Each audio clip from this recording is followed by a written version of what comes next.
Guys, welcome back to the Art of Whiskey, man. Let me give you perspective on something, okay? I go to the Whiskey Blendery, and again, my name is Trevor, aka I'm calling myself Mr. Whiskey. You know where I got this from? For those that don't know, I used to get in trouble all the time when I was a kid, and it started with ROTC. Believe it or not, I was a ROTC kid, and I end up there's a dude we called Sarge. He said, "Mr. Cochran." And I said, "Dude, why you always call me Mr. Sutton?" He said, "Well, do you think you're a missus?" He was a dickhead. But he was just being himself. Sarge, on the other hand, he's the person I think of whenever I call somebody about, "Hey, Mr. So-and-so, Mr. this, Mr. that." He's the person because he'd be so annoying. I never was in class. So he'd be like, "Mr. Cochran, I found you out here again. What are you doing?"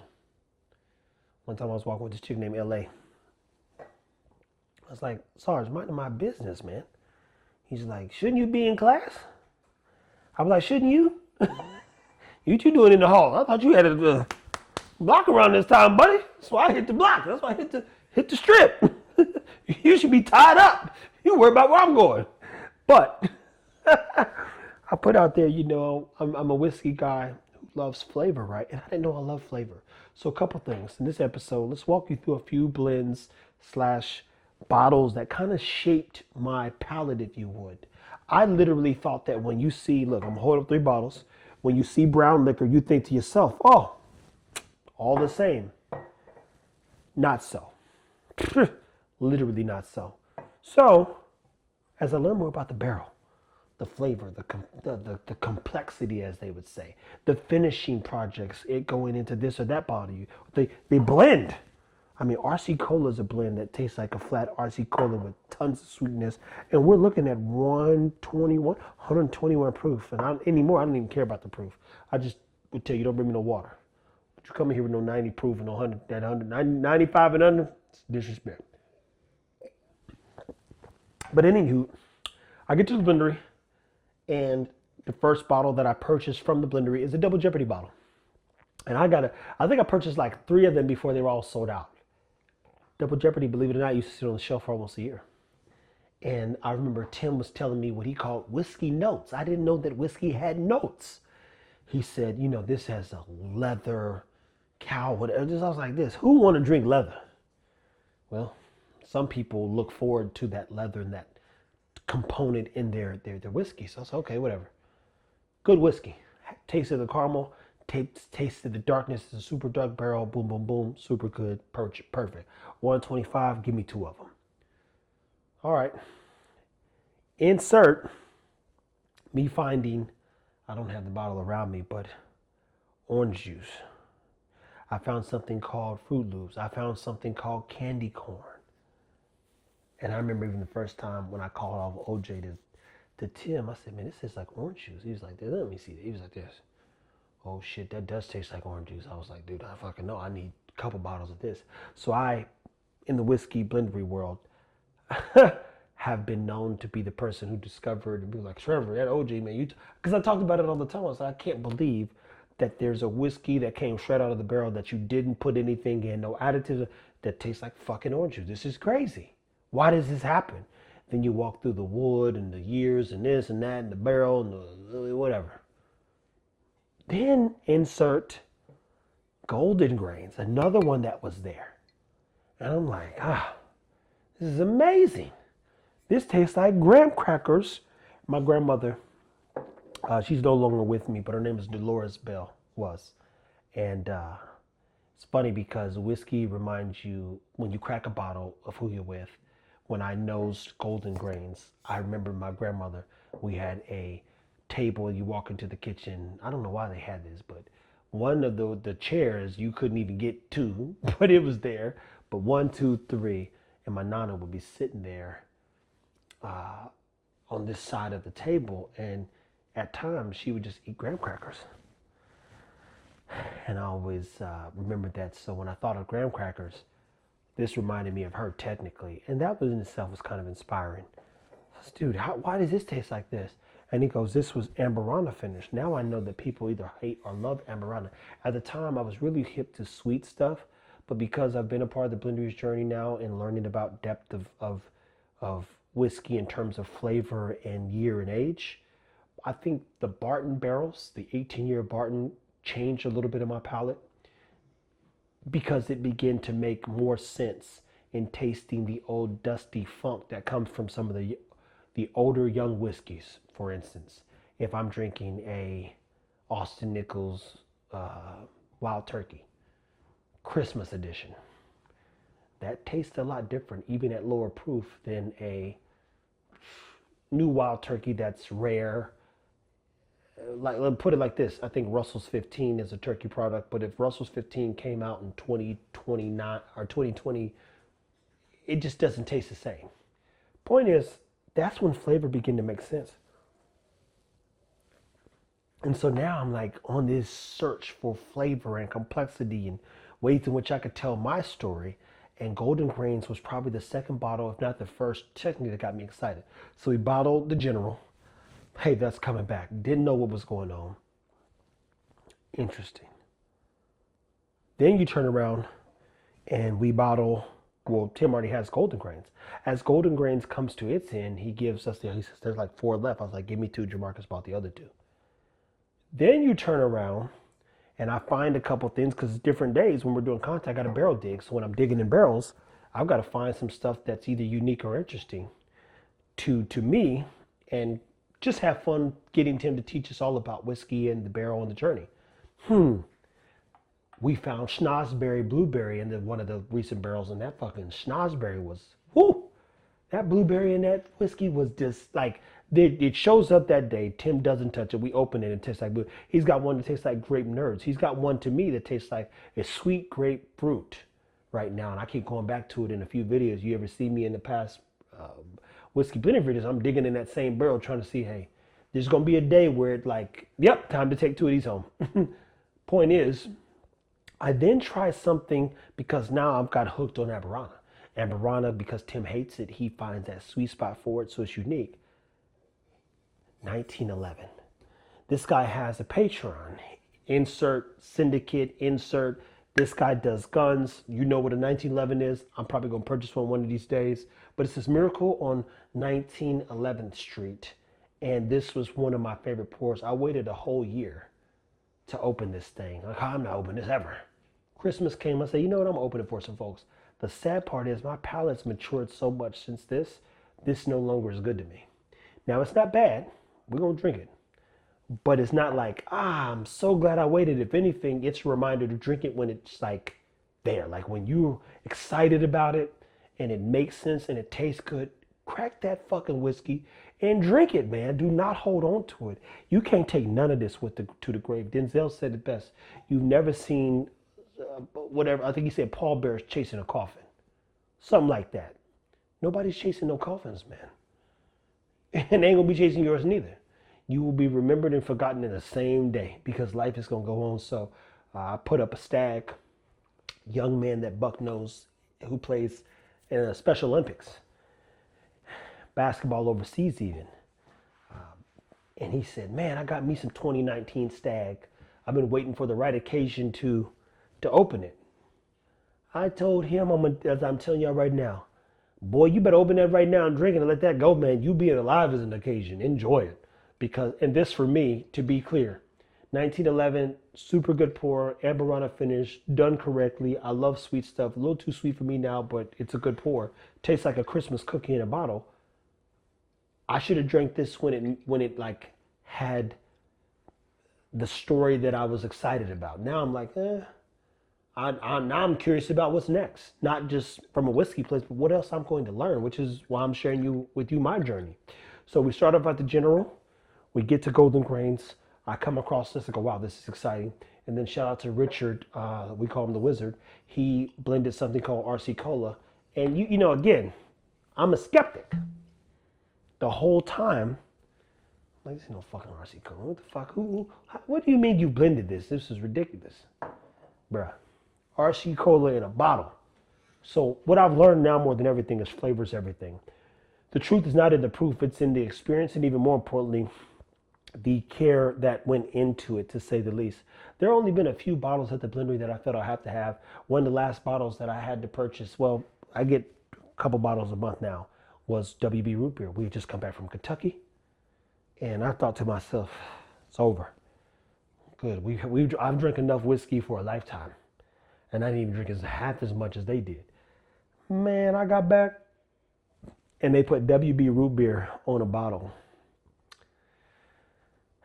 He said, just when I thought this was over, man, let me get 2 of those bottles. And they're super good. And you know what? Now that I think back, I didn't know Jeff at the time, but I remember Jimmy forgetting. Jeff and Jimmy had worked out a deal because Jeff didn't get WB root beer. I had an extra one, and Jimmy forgot to bring it. And I said, he could just have mine. He said, Trevor, you sure I'll get? I said, Jimmy, it's just whiskey, man. And I learned that from Tim. He said, I said, dude, yeah. So I give Jeff this. He said, he's like, you sure? I said, bro, take the fucking whiskey, man. It's going to be some more whiskey, I promise you. I was right about it being more whiskey, but it just goes to show you that it don't matter in the grand scheme of things, man. What matters is who you're with and how you're experiencing it. But let me finish the story by what they call generational whiskey. So this right here is called Wild Buffalo. This is a Buff Turkey bottle or barrel. I was there with Tim, and here's the problem. Here's the flaw in this particular story. Wild Buffalo is a Buff Turkey product. This has a good amount of char in it, a little bit of dust. When I went to Kentucky, my first time going to Kentucky was with Tim discovering Buff Turkey. I didn't know who Tim was. I treated myself like an employee, and he never treated me like I was a passenger anywhere. He treated me, to be very clear, first class. So much so, when we left KBF that year in 2024, I almost was teary-eyed. It's a true story. When Tim said, hey, he pulled a me. It's like, very few people do what I do. Hey, what was one of your takeaways from this trip? And I remember telling him, I said, man, you know how kind your brother and his friends were, Henry and those guys? So I've never experienced that. I said, when I got up, these guys were moving like just coffee was made. Trevor wants some coffee. Trevor wants this. Hey, my wife made pastries. I remember this to this day. Even Tim. I'm like, I'm isolated. I isolate myself in every room, and I don't have to. And I stopped doing that. Matter of fact, this last trip, they're like, oh, Trevor's walking away. And no, that could mean it's time to say goodnight, guys. I still disappear on the motherfucker. But I make myself stay up a little bit longer now and just engage. But I would tell you this, when we got into our first Airbnb in 2024 KBF, I was like, dude, I'm going to the room. Y'all be safe. Boom, I'm out of there. Tim at some point, knocks on the door, brings me a pour. It's Buff Turkey. I don't know what it is at the time. I don't think he even knows. And I remember I was like, man, what is this? He said, well, we are reanalyzing kind of like stuff we drilled, like we might go back tomorrow. This is how stupid I am, y'all. The next day, we go to KBF. Tim's like, we got all the bottles we needed. Again, I've got VVS from 2024. I've got Heaven Hill. They dropped VVS the next day. I got all the stuff. I'm good. He says, hey, we're about to go back to Bluegrass, which is one of the places where we found some barrels. I said, you need me to go? He's like, no, if you don't want to. I was like, all right, then I'm just go back to the house and sleep. I'll walk back to the house, gone. What I will tell you is I should have went. I should have went, guys. I should have went, man. When he brought me in, not this particular, I don't even know what this one was. When he brought me in the Buff Turkey that night, it was like, damn, dude, this smells like some ice cream. Like, this is amazing. What is this? He's like, that's today's pours. So, well, why did it change so much? He goes, whiskey as it opens up. Some of these barrels had never been opened before. So the 18-year Barton's changed from when we tried them to when they got to Texas. The Buff Turkey's changed. I'm never going to forget being in that room, having Netflix on, laying in the bed, Tim bringing me that pour and then going back out there. He's applied no pressure, no stress. It's like, oh man, that's good, man. Hey, well, you guys enjoy yourself. I still never get up and go out there at all. The worst, man. But that man considered me in moments I didn't consider even. I was like, oh, I did my job. That's it. My job is actually to be better. My job is actually to improve. My job is to learn. My job is to care. My job is to be engaged, to be involved. Now, doesn't happen. And I'll tell you about the 18-year Barton story another time, but Buck brought some very nice cigars. And I'm never going to forget this either. As I tie and wrap this one up, I said, Buck, well, give me one of them cigars, man. And Tim, like a dad, in front of all of us, says, fuck you. Oh, well. I'm like, damn, when the last somebody told me to fuck me? I'm like, that's crazy.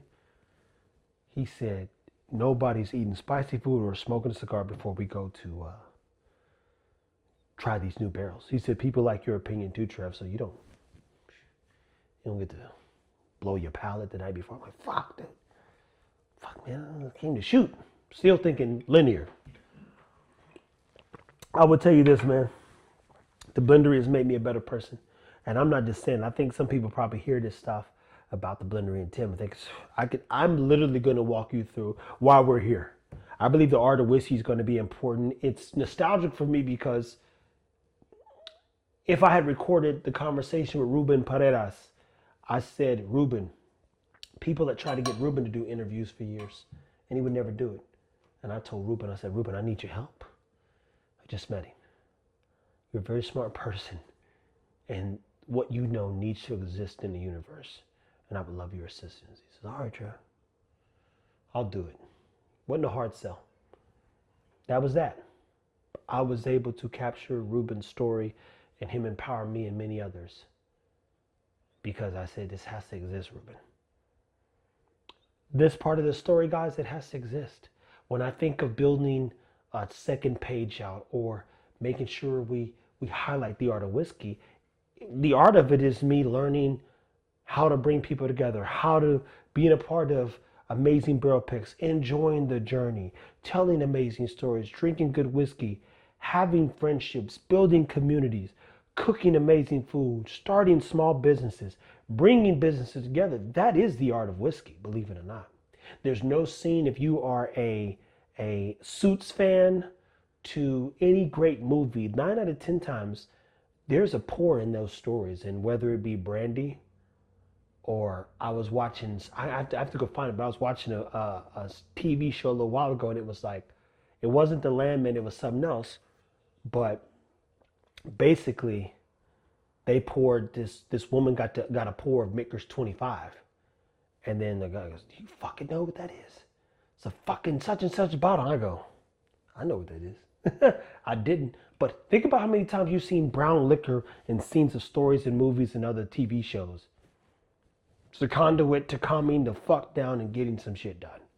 And even more importantly, breaking some bread, getting into a creative state and having a good time. And when you get to the upper echelons and having like some money and making big decisions, we're going to pour this, relax, drink some shit that is of value, and talk some business. That's why I said, man, let's just keep it whiskey. But again, my journey is very simple. My first, as Chance said, 1 in 10,000 people never get to see what you see or try what you try. And I would say 1 in a million never get that chance. What he means is very few people ever go on a barrel pick. Chance said this. And I checked, mind you, I verified with Tim. I said, Tim, Chance said such as he says, I would agree. My first whiskey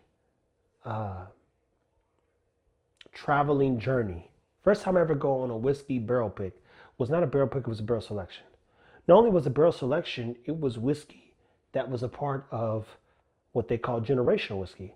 Not only was it generational whiskey, it was with people who brought amazing whiskey for me to try and share. Matter of fact, they laughed when I bought a couple. I said, hey, you guys want to try this? He was like, Trevor, we've got enough whiskey. You need to come drink this stuff.